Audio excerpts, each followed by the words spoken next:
Hello, Profit Hackers. I'm Jeremy Lott, the Chief Visionary for Foundation Accounting and Consulting. I owned a construction company for about 15 years before making a change to accounting because my accountants sucked. My goals are to simplify accounting for construction company owners, fuel your profits, level up your cash flow, and help you grow in a financially responsible way. So let's go. Hello, Profit Hackers, and welcome to the Contractors Profit Hack Show. I'm Jeremy with Foundation Accounting and Consulting, and I am excited to be here to help you be able to simplify and understand accounting. It's really just third grade math. It's really not that complicated. If you can add and subtract, multiply and divide, you can understand your accounting, okay? And we help with that. We get rid of all of those government rules and we simplify it so that you can understand your numbers and what's going on with your business. Okay? We've been talking about ratios. This time we are going to talk about a ratio called a current ratio. A current ratio is a ratio that's used mostly by banks to help them to be able to understand if you could pay off your debts or not. Okay? So what we're going to do is first, we're going to hear a story. It's another hospital story. My daughter has a very high tolerance to pain. She told us one day, my ear kind of hurts a little bit. And we took her into the doctor to get it checked out. And he said, oh my gosh, what are you doing? This child's eardrum has burst and you're just now bringing her in? Well, she didn't really have any pain. She didn't even notice it until it got to that point, right? So she's a little bit crazy. But anyway, one day she just had a fever and the fever would not go away. It just stayed and stayed and stayed. And so we decided that we would take her into the hospital, into the urgent care, just to get her checked out, right?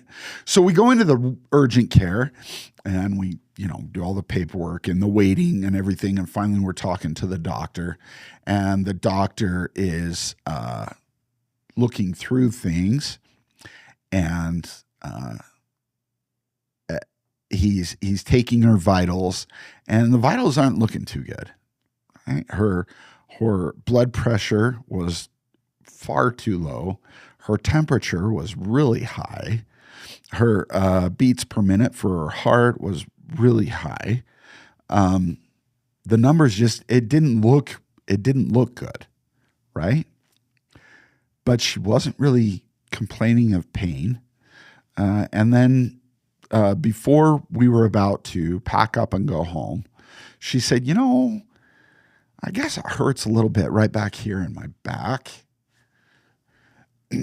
which of course sends up red flags for us because of the bursted eardrum incident. And the doctor in the urgent care was saying, hey, she's not saying anything's wrong. Let's just send her home. She should be fine. And my wife and I thought about it for all of about 5 seconds and said, you know what? No, if she is hurting this badly, or if she's feeling a little bit of pain, then she's probably in a pretty bad situation. So we need to look into this more. And the urgent care doctor said, okay, fine. You'll have to go over to the emergency side of the hospital instead. So while they were transferring her over there, a nurse came in and took a look at her and then started panicking. And there weren't really alarms that sounded, but people started running in to help take care of my daughter. And my wife was saying, well, what's going on? She was fine a second ago. She doesn't seem to be that bad. And the nurse told her that, ma'am, we need you to step aside. We're going to do everything that we can to save your daughter. Come to find out, she had pneumonia. And it was asymptomatic pneumonia, which means that you don't hear the raspy voice. There's not, there's usually a lot more pain associated with it than my daughter was exhibiting, but the nurses basically let us know that she was on death's doorstep and they needed to do something immediately to make sure that she lived. Well, she did. She lived. She's fine. Got out of the hospital. Gave us a huge scare, right? Well, banks are going to use vital signs as well to help know if they should give you money or not, right? One of the ratios that they use, one of the numbers they use is called the current ratio. For this, what they're going to do is they are going to take all of your current assets, which are your bank accounts, savings, if you have inventory, if you have accounts receivable.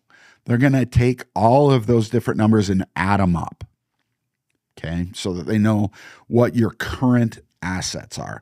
The reason that they do that is because those items that I just mentioned are ways that you can easily get money, right? It's your quickest way to putting more cash into the company, right?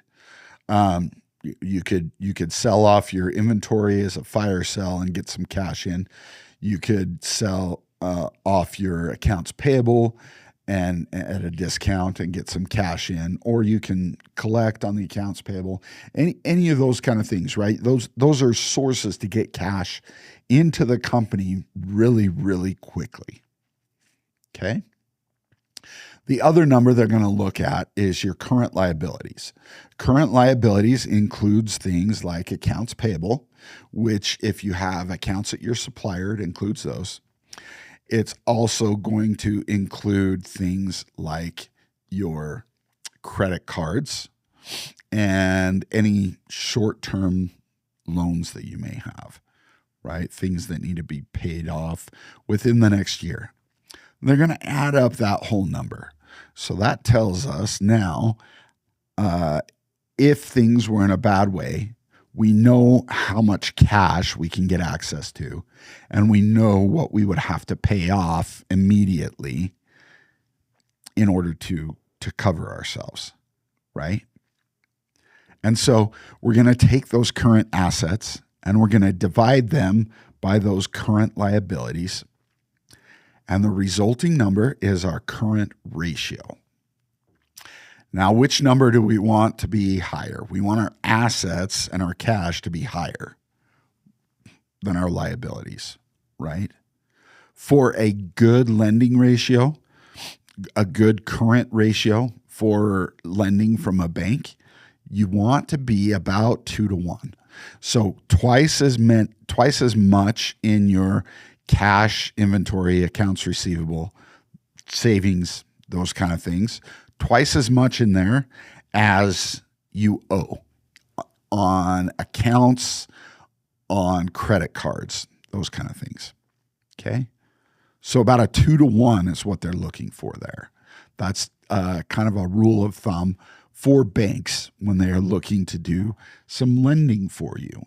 And again, this is like the vital signs that my daughter had when she was in the hospital that let them know that something bigger was going on and that they had to dive into it more, right? So figure out your current ratio. It's really simple.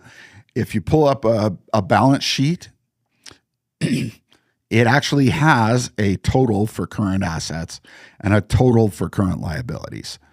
So just take the total current assets and divide it by your current liabilities. And that gives you your ratio. And again, you want to be about 2-to-1 or better, right? 2-to-1, 2.5-to-1, 3-to-1, 85-to-1, whatever.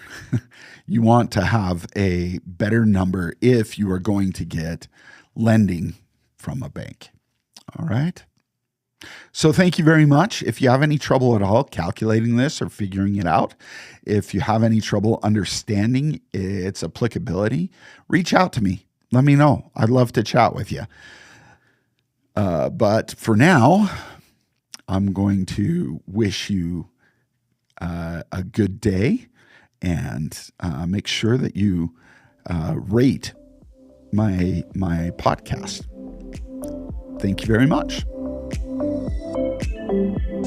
Thanks for listening. If you found this episode helpful, please like and subscribe for weekly episodes to help you fuel your profit, level up your cash flow, and finance your growth. Until next time, go enjoy some green M&Ms and protect that cash.